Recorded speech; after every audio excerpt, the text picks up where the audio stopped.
We talked yesterday about Yak, 49ers yards after catch number 1. Arizona Cardinals defending the Yak, the yards after catch, at the bottom of the league. And the 49ers took full advantage of that last night. And it appears, for what this is worth, national respect is on the rise, although some of it is coming kind of begrudgingly. Last night, Troy Aikman was saying, well, this team is a really good team, good as anybody to win the NFC. For your Aikman. Yeah, but then you also have, Stephen A. today on First Take, and they're talking about, the question was, will Jimmy Garoppolo keep the 49ers from the Super Bowl? Easily. So all the talk this morning, some of this is because the national people probably were up. They went to bed early, but it's all Cowboys today. Hello, did you see what the 49ers did last night? Some of them, I don't think they did see it. No, and I don't know if they need to see it or if they want to see it, but ultimately we look at the records and we decide who's better than whom based on the records. And I'm looking at NFL.com right now in the power rankings, and the Cowboys are up 5 spots to number 3. The Niners up 2 spots to number 5, but among NFC teams, Philadelphia is 2, Dallas is 3, the Niners are 5. Obviously, Kansas City's 1, and Buffalo is 4. So in terms of teams that have a good chance to do things in the NFC, Dallas got a lot of buzz based on their win over Minnesota, and the Niners got maybe less buzz with their win last night. But if you look at which win was more impressive, Dallas at Minnesota, crushing the Vikings, or the Niners in Mexico City over an Arizona team, Dallas's win probably a little bit more impressive. I suppose so. Minnesota maybe not be quite the team that their record suggests they are, but I know you are what your record says you are. 40-3 is, and Dallas hangs its shingle on its defense and the fact that they allowed just 3 points to an offense that had been very explosive with Kirk Cousins and all the weapons that he has. Justin Jefferson, I think that was, not to say that the Niners win last night was not impressive, but maybe the Dallas win a little bit more impressive. We get carried away with the 49ers here a little bit because, local bias, but right now they have on both sides of the ball so many different ways to beat you. That is, I think 49er fans, that's what you should take the most comfort in. They're so diversified right now on both sides of the football. Yeah, and you talk about the 5 eligibles because you have the 5 linemen and then the 1 quarterback. And when you think about the 5 eligibles and how Kyle Shanahan can employ those 5 eligibles, you've got Debo and McCaffrey, Eli Mitchell, all of them can run the ball. They can all be in the backfield. Now, Mitchell can't really be split out as a wide receiver so much, but McCaffrey and Debo can.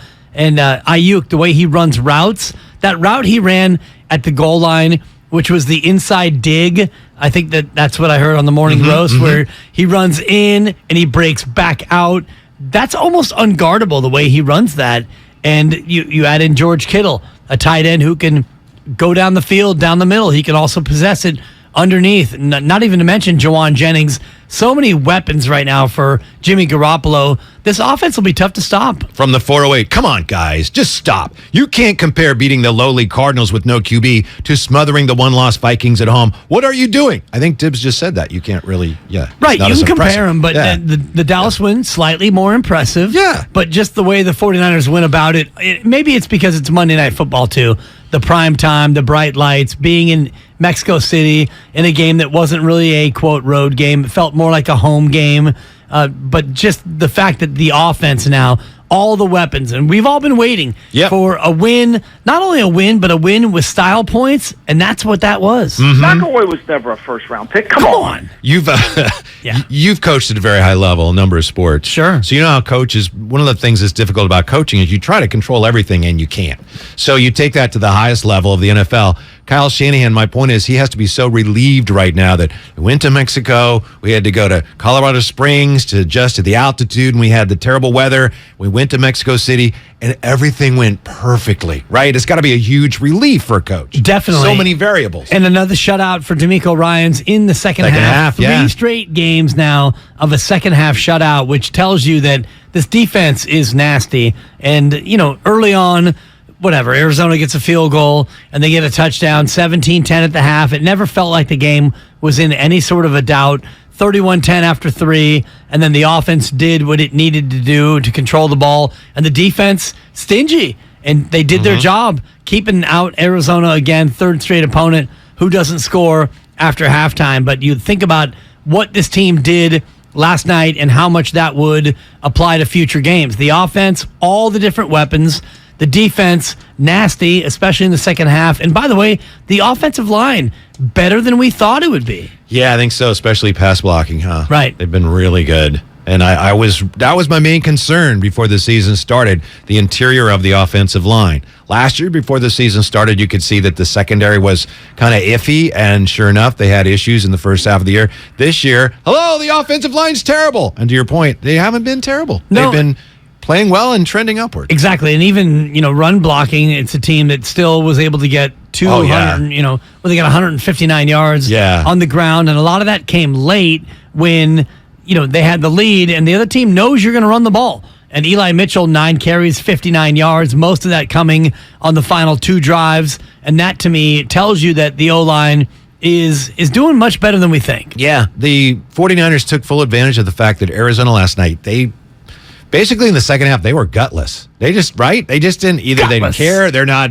bought into whatever's going on there. The touchdown by Kittle down the sideline where 1 or 2 Arizona players just kind of, a business decision. Oh, he scored. Ooh. I mean, that's got to be embarrassing. No, embarrassing for the head coach, I think, in particular. Yeah. And that's why I think that Kingsbury might be in some sort of a jeopardy situation, because when you have a team that is shutting down at that level, and you're right, Whitey, the Kittle run, even the Debo run before that, there were chances for Arizona players to roll up and maybe try to make a stop or at least push them out of bounds. You have to make an effort at this level. Yes, and they didn't make that effort. Wow. There was no effort made, and especially on that last touchdown, the Kittle one, where he gets to the 15, and there are 2 or 3 Arizona players who kind of sidle over. Yep. They don't really soar over. They're not looking to jar the ball out. They're not looking to do anything. They were like electric football players that are just headed in the right direction. That's a 4. But they're not going to get there, so you don't have to make the play. That's a good shout out to the 70s, but I'm with you on that.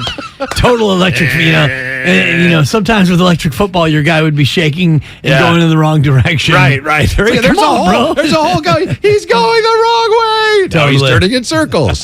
My brother had a player in electric football. He said, it's Joe Circle. Give the ball to Joe Circle. I got some numbers for you, Dibs. Tell me, if you would, please, how impressive these are to you. Maybe they mean nothing to you. Okay. Sometimes these numbers, these stats, are you a stats guy? Are you a numbers guy? I love stats. All right. As long as they fit my narrative. Yeah. Well, you tell me if they impress you, if they mean something going forward, or if we can just, defenestrate that right out the window.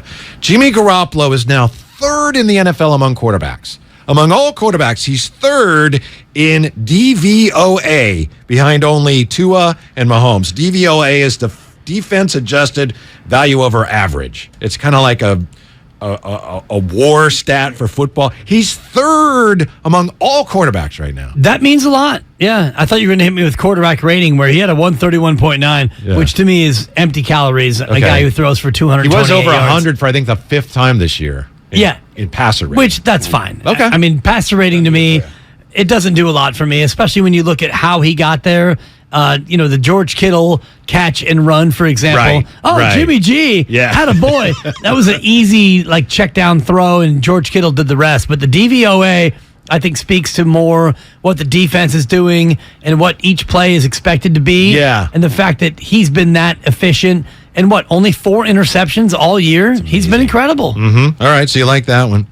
We mentioned the interceptions, 3 straight games without an interception. We mentioned the 49ers. 49ers 4-0 in the division for the first time since division realignment in 2002, if I have that right. They're 4-0 in the division. It's been a long time since they've started the season. 4-0 in division. That's huge. And now they control their own destiny in terms of, the Seattle game. And if Seattle stays competitive and Seattle stays, toward the top of the division, I'm okay. A little bit of the mad dog in the fog. I understand. Let down. Been up You've since had a about busy 5. day already. We're just Super starting, busy, but you've been at it. And Mexico and Poland 0-0 heading toward extra time, as we know. But in terms of the division, you always want to win your division, and you want to have the best record in your division in case of a tiebreaker. And so if they come to a Seattle spot where they and the Seahawks have the same record, if you beat Seattle again, well, then you hold the tiebreaker over them, not only head-to-head, but also overall division record. That reminded me of Mike Nolan. I know when Mike Nolan coached the 49ers, he had logos of the other teams in the division in the tunnel. And this would have been, of course, a candlestick. And the idea was to reinforce in the minds of the players the idea of how important it was to beat these teams. Maybe that's a little hairy high school, but it is important to win in your division. And it's about time, right? The 49ers, I think, last few years, they've frustratingly underperformed in the division. And, of course, Arizona's had a lot to do with that. Yeah, it has. I mean, the fact that Arizona's beaten you twice virtually every year, but not this year. And, you think about that last game of the year against Arizona, that might be meaningless for both teams. If the Niners are in a spot where they've already clinched the division and they can't move off the 3 seed, if Minnesota continues on their trajectory, and if Philadelphia continues to be the 1 seed, maybe that's a game that doesn't have as much meaning. But the Niners right now, it feels like they've turned the tide on Arizona in that matchup. It feels like they've turned the tide on the whole season, and that obviously, one misstep literally can change, but right now it looks like everything is headed in the right direction, and maybe this is the Kyle Shanahan team with the best chance of achieving the ultimate goal.